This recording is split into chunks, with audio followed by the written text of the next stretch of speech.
Live from our 7 Tasmania studios, your nightly news with Joe Palmer begins now. Good evening, everyone. As Tasmanians grapple with yesterday's shocking news of Premier Will Hodgmans' surprise resignation, the question remains, what happens now? The future of the state's political leadership tonight remains a mystery, with the government still a long way from revealing just who will take over the top job. Announcing a political bombshell yesterday afternoon. I'm today announcing that I'll be resigning as a member of our state's parliament. Today, the nation coming to terms with Premier Will Hodgmans' shock departure. His almost 2 decades of political life acknowledged by federal counterparts. My simple message to Will Hodgman is thank you, mate. Thank you so much. And my message to Tasmanians is thank you for supporting Will in the way that you have. He will be a loss because he's been seen as the Liberal image for Tasmania for 14 years as opposition leader and then Premier. Leaving for family reasons, the toll of a career in the spotlight, something most politicians know all too well. Political life is 24/7, and now with social media as well, it's got harder. You can't escape, and your kids don't escape it too. So it does take a toll on your family. But as the news sinks in, the questions build up. Just who will be Tasmania's new Premier? Jeremy Rockcliffe and Peter Gutwin, top guesses. We're the 3 sole survivors of the 2002 election when our party was flawed. We persisted and determinedly worked hard in opposition. Former Health Minister Michael Ferguson also an option. All of them have received high popular votes, including at the last election in Michael Ferguson's case, even after being Health Minister. So all of them are well regarded within their own electorates. And there's further speculation over who will take the Premier's Franklin seat he's held since 2002. A recount favouring the return of former MP Nick Street. But with Will Hodgman long receiving a significant portion of votes, his departure could have long-term implications. It is at least a big loss to their vote-getting power in Franklin. What impact it has statewide, we'll have to wait and see how the new leader goes and how they are received. Leaving the state waiting for answers. Michelle Wisby, 7 Tasmania News. And mixed reactions to the Premier's departure continued to flow throughout today, coming from the state's leading bodies. Opposing politicians joined forces to pay tribute to his career, while others labelled the move a disaster. The state reacting to a political shock. Tasmania's leading politicians today acknowledging the Premier's exit and legacy. His announcement yesterday was a surprise to me. I don't think anyone was expecting that. It was quite a shock. 17 years of service that Will Hodgman has given to the people of Tasmania, that's an extraordinary effort. His dedication and passion for Tasmania has never been in question. His contribution as a long-standing member for Franklin and as Premier of Tasmania, and to acknowledge that Will has stepped aside, I think, at the right time, probably for the right reasons. The state's peak social services body also sending well wishes, reflecting on his 6 years in the top job, praising his groundbreaking push to help Tasmania's most vulnerable. The work that the Premier has led on family violence in Tasmania, and it's been nation leading, and the way that he's been able to bring together community service organisations, multiple government agencies, and ensure the lived experience of Tasmanians is front and centre. The move to step away, however, slammed by the health union, following a long fight for better wages and conditions amid a system still in crisis. For health and human services, it's pretty well a disaster. And we don't know whether there's going to be a change of direction of this government when it comes to health or not. And now, no doubt there will be further delays in terms of critical decisions that need to be made around our health system. While members of the Aboriginal Land Council say they feel let down by his leadership. The government hasn't returned land for 15 years. Will Hodgman, who said he would reset the relationship with Aboriginal people, did not return any land. We're glad to see the back of him. The end of a long career, leaving behind a mixed legacy. Ruby Kamane, 7 Tasmania News. A police sniffer dog has helped officers nab a woman allegedly smuggling a large quantity of ice into Tasmania. 112 grams of methamphetamine was seized by officers at Launceston Airport on Tuesday. A 25-year-old Newnham woman has been charged with trafficking a controlled substance and other drug offences. She was bailed to appear in court in March. A smoke haze blanketing Tasmania continues to linger today, but there could be a reprieve in sight. Experts say the smoke caused by interstate bushfires could be cleared as early as tomorrow morning. A wind change is set to cross the state, sending the smoke back towards the mainland. The winds will be coming from the south rather than the north, and it will clear the smoke from the state. So it will start clearing it from the south at about 5 or 6 a.m. tomorrow morning, and then by the afternoon the north should be clear as well. It's expected to help improve air quality by the evening, following health warnings for those with respiratory problems to stay indoors. In a life dominated by hospital visits and nights away from home, a 6-year-old Tasmanian leukemia patient finally has something to look forward to. Summer Gurkey will hit the road for a 3-day camp quality holiday, and she can't contain her excitement. With a cheeky grin on her face, Summer Gurkey's idea of fun is like any other 6-year-old girl. I'm playing on the trampoline with my sister or cuddling my dog when I'm sad. But behind the smile is an unimaginable story of heartache. Summer was diagnosed with leukemia when she was 18 months old. Instead of playing with her toys at home, much of her life has been spent on a hospital bed. She spent 12 months in Melbourne, basically having chemotherapy and a bone marrow transplant. I have to get lots of needles and get jelly done on my chest, and it really hurts.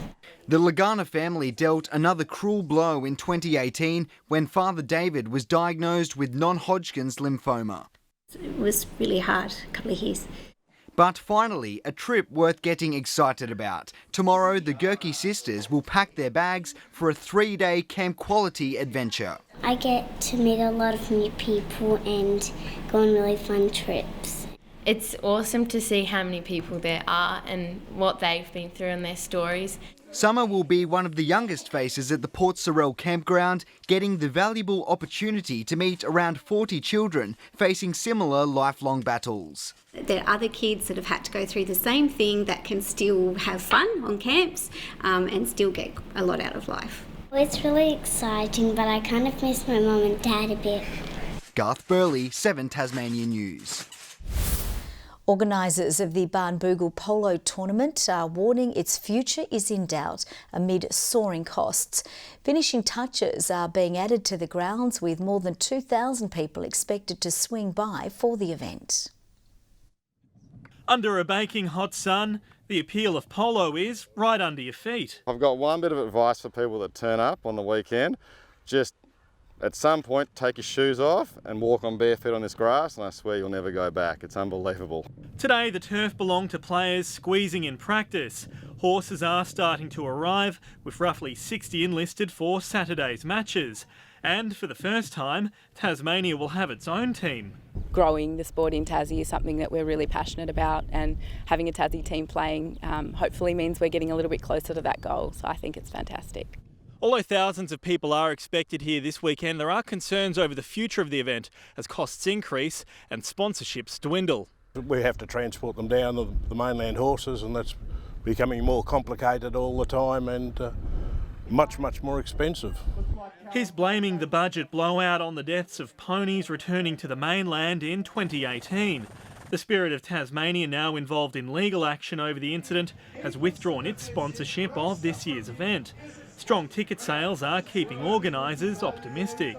As long as people keep enjoying it, I think it's something that we'll keep doing. So it's good fun, I think. Sean McComish, 7 Tasmania News. An all-night dance party inspired by US singing sensation Dolly Party is preparing to take over the Launceston Workers Club. Around 120 acts will take to the stage, including brass bands, DJs and even local dance groups. The party will rage from dusk till dawn this Saturday.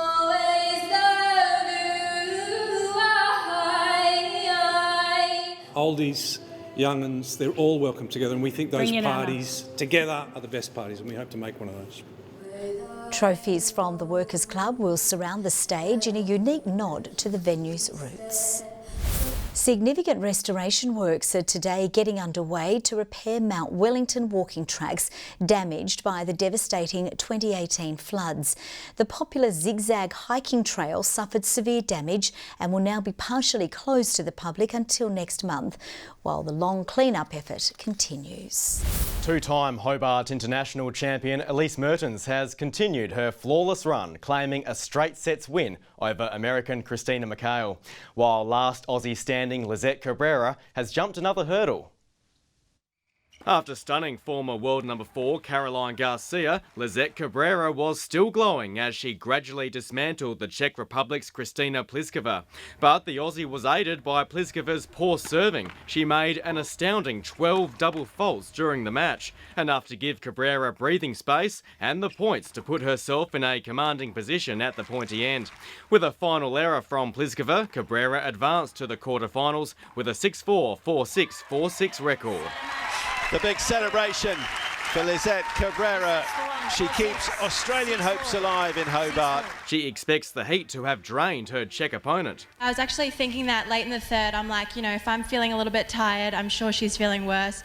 I train in this heat all the time back in Brizzy, so yeah, I felt really comfortable out there. Last night, Cabrera joined Sam Stosur in the doubles, winning in a super tiebreak, while Belgian Elise Mertens took a little over an hour to end qualifier Christina McHale's hopes. She raced ahead to a 6-1 opening set before backing up to go 6-1 again in the second. The drubbing will see Mertens advance to play Slovakia's Victoria Kuzmova later tonight.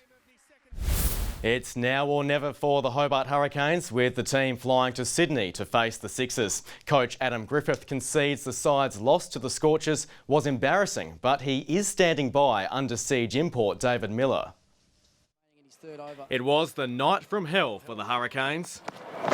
Gone, make that 4. All out for 98, their worst batting performance in front of a home crowd. Yeah, very disappointing, a bit embarrassing really, to be honest. I thought we bowled okay. I thought 170s around about par score there, but to not really fire a shot with the bat was pretty embarrassing. Flying out to face the in-form Sydney Sixers, Griffith says the Canes need to build momentum fast. The finals window hasn't completely closed with 5 games to go. We had some reasonably stern words, but there's no need to go over the top. Everyone's trying their best. It's more of execution. Griffith has ruled out dropping David Miller, despite the big-name signing averaging just 13 this season. His duck on Monday night was another confidence blow. The thing with Dave is he's such a good bloke and he's fits in well with the group, and he just doesn't want to let the team down, which is a great quality to have. So he's putting some pressure on himself in that space. Our job is to try and relax that off him. The chopping and changing batting lineup continues, with Simon Malenko dropped. Jake Doran and Mac Wright are in the mix to replace him. We've mixed and matched the batting lineups and moved people around a little bit just to try and find that formula for us. I mean, last year we were quite a stable batting unit, but we had different cattle. We'll have the game live on 7 Tasmania after tomorrow night's news. To basketball, the Hobart Chargers have revealed their new base for the upcoming NBL 1 season. Home games will be now played at the Hobart Netball and Sports Centre in Newtown. The club had previously played at the Derwent Entertainment Centre. This season's fixture features an extra game in Tasmania for both the North West Thunder and Launceston Tornadoes. The Tawns and Thunder will play 2 double headers in Launceston and 2 in Ulverston. The season begins on April 18. Good evening. Bushy Park out top today with 32 degrees. Hobart 31, Launceston 28, Burnie 21 and Devonport 23. Flinders Island recorded 27 with Strawn on 26. Friendly Beaches 24. Smithton 22. Low Head, St Helens and Lyoweeney 21. Most of the thunderstorm rain was this afternoon after 3 o'clock, so no readings of any great note at this point. There's the cloud situation. A bit of cloud over the state today, particularly the north. Mid-level cloud brought the thunderstorms and low cloud to the northeast. Thunderstorms were prevalent over eastern Australia as well. Low cloud over southern WA with afternoon convection cloud over the top end. Tomorrow, low pressure troughs lie over tropical parts and down through the east and west. A high over the Bight extends a ridge over central Australia. Winds northeasterly at 10 to 20 knots over eastern waters, south to southwesterlies at 20 to 30 knots extending from late morning across the state, swells to 3 metres. Getting blowy, so a strong wind warning from Low Rocky Point to Stanley and from Cape Portland to South East Cape and for Frederick Henry and Storm Bays. Hobart, expecting 18 tomorrow after today's warm day. Showers easing, a possible storm, 19 for Cygnet, showers for New Norfolk and 20 degrees. Launceston, a high of 23, showers becoming windy, showers clearing from Devonport, 23 as well, 21 for Campbelltown. Burnie, a shower or two and 24 degrees. Strahan the same, 18 and 22 the top for Smithton. And for St Helens, smoke haze, showers clearing, 21 the high, 21 also for Fingal, Swansea, 20 degrees. UV, very high at 9 and 10 across the state.